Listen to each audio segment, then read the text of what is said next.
사랑하는 성도 여러분, 벌써 6월이 되었습니다.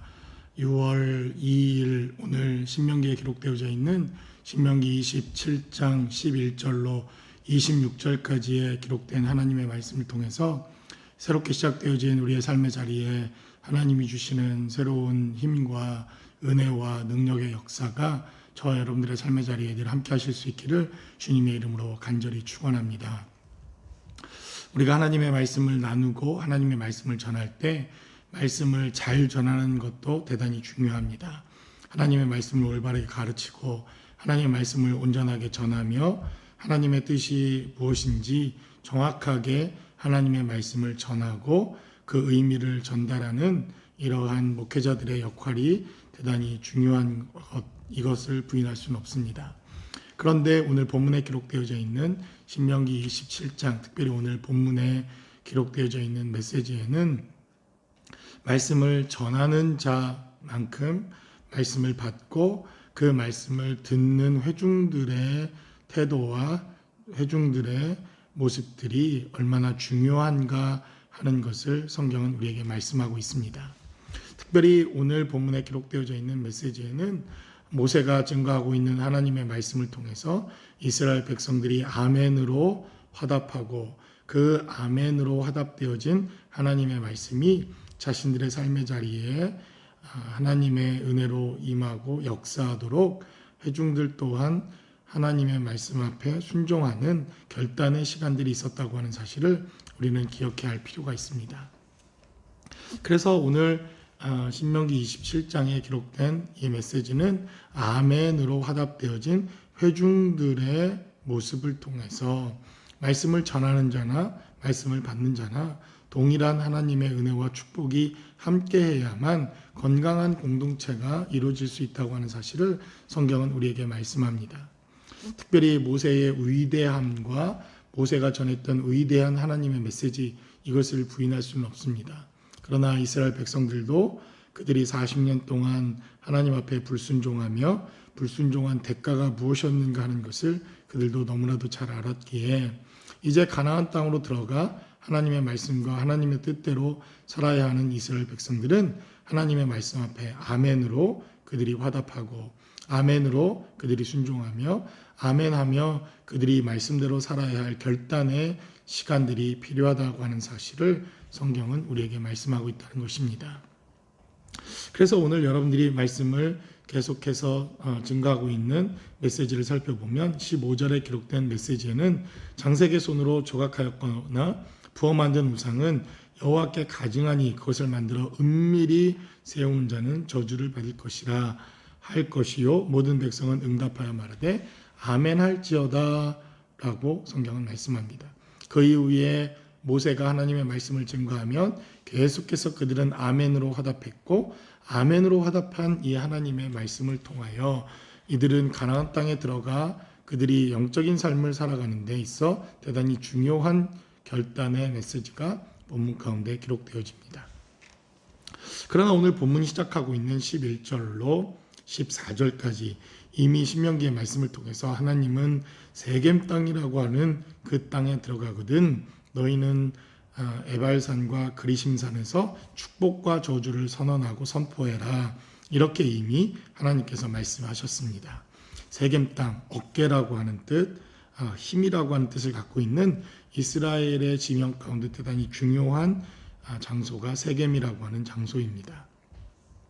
그래서 이 세겜에 입성한다고 하는 것은 바로 이스라엘의 중심부, 중앙에 그들이 입성하여 하나님의 뜻과 하나님의 나라가 이미 이스라엘 백성들 가운데 임했다고 하는 증거가 되어지는 첫 번째 지명, 그리고 가나안 땅을 차지했다고 하는 가장 근본적인 약속이 이루어지는 지명이 바로 이 세겜이라고 하는 지명입니다.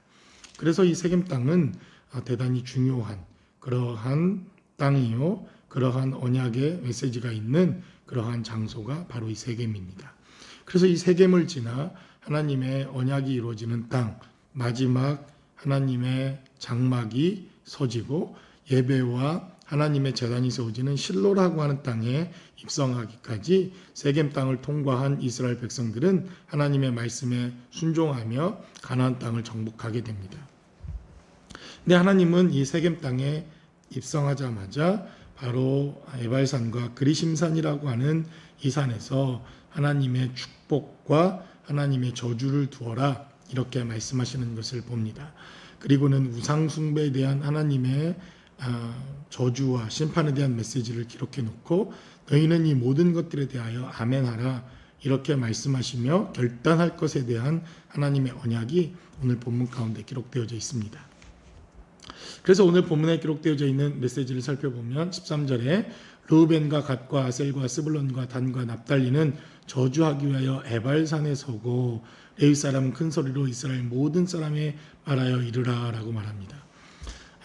12절에 기록된 메시지를 살펴보면 너희는 백성을 축복하기 위하여 그리심산에 서라 이렇게 말씀합니다. 근데 이 메시지가 언제 이루어집니까? 바로 솔로몬 다음 솔로몬이 죽고 난 이후 르호보암이라고 하는 왕이 서게 됩니다. 그러나 이미 솔로몬이 하나님 앞에 범죄하고 그가 수많은 우상들을 결혼 정략 결혼을 통해서 들여옴으로 이스라엘 백성들이 영적으로 타락하는 과정 가운데 하나님은 나라가 나뉘어질 것이라고 하는 예언을 하게 됩니다. 그래서 여로보암이라고 하는 왕이 일어나 이스라엘이 10지파와 남유다와 베냐민을 포함한 2지파 결국 2나라로 갈라서게 됩니다.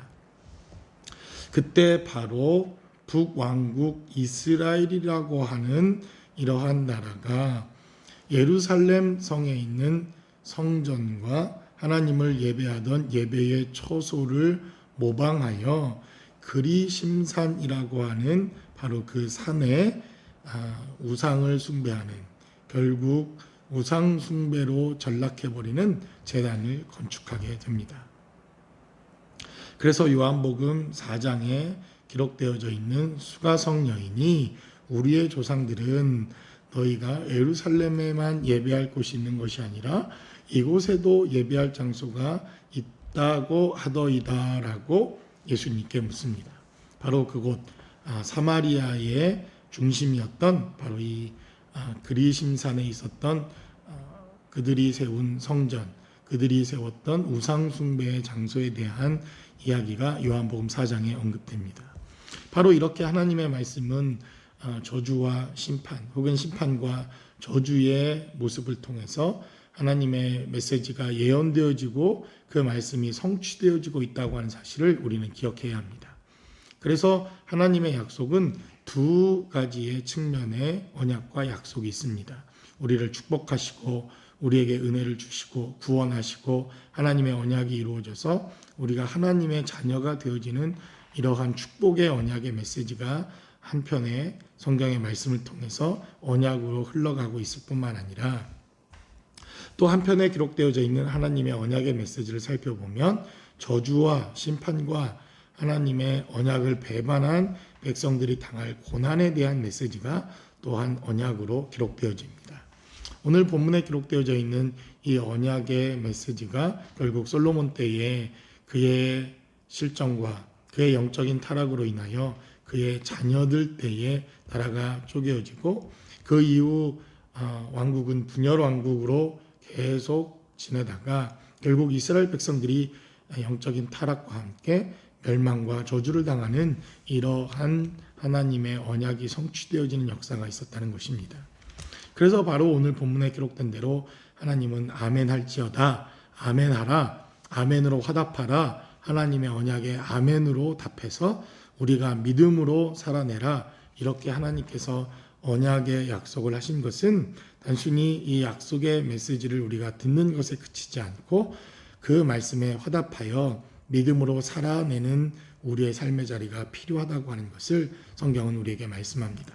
그래서 오늘 본문이 기록된 메시지를 살펴보면 아멘할지어다 라고 본문은 기록되어져 있고 19절에도 모든 백성은 아멘할지어다 또 23절에도 아멘할지어다 라고 성경은 기록합니다. 25절에도 모든 백성은 아멘으로 화답하라 라고 증가합니다. 26절에 기록된 대로 모든 백성은 아멘할지니라 라고 성경은 기록합니다. 여러분들이 하나님의 말씀이 있는 곳, 하나님의 언약이 있는 곳에 여러분들이 아멘으로 모두 화답하셔서 하나님의 축복과 하나님의 은혜가 저와 여러분들의 삶의 자리에 늘 함께 하실 수 있기를 주님의 이름으로 간절히 축원합니다.